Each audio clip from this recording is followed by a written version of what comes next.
પાણીપુરી ખાવા માટે તો સ્પેશિયલ અહીંયા જ આવવું પડે. 3 પાઉન્ડમાં 18 પાણીપુરી સ્પેશિયલ ઓફર છે. તો મિત્રો નડિયાદ હોય, આણંદ હોય કે પછી લંડન હોય, પણ ગુજરાતીઓને પફ ખાવા તો જોઈએ જ. તો મિત્રો આજે હું તમને લઈ જઈશ નડિયાદના famous puff, dalpuri, vada pav, Bombay sandwich જેવી ઘણી બધી વેરાયટીઓનો આનંદ લેવા માટે. જેમાં પફમાં તો ઘણી બધી વેરાયટી છે. તો ચાલો.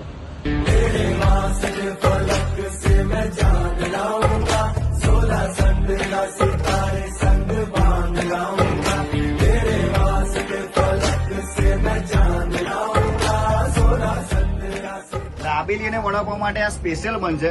આખા લંડનમાં આ તમને ક્યાંય નહીં મળે. અમે અહીંયા આગળ સ્પેશિયલ ઓફર છે. 3 પાઉન્ડમાં 18 પકોડી, અને પકોડી બહુ જ સરસ છે. અમે સ્પેશિયલ પકોડી ખાવા માટે જ આવીએ છીએ. અહીંયાની દાબેલી પણ સારી છે, પફ બી સારા છે. ચીઝ પફ અને ગાર્લિક વાળી દાબેલી મસ્ટ ટ્રાય. એકવાર જરૂરથી ટ્રાય કરવું જોઈએ.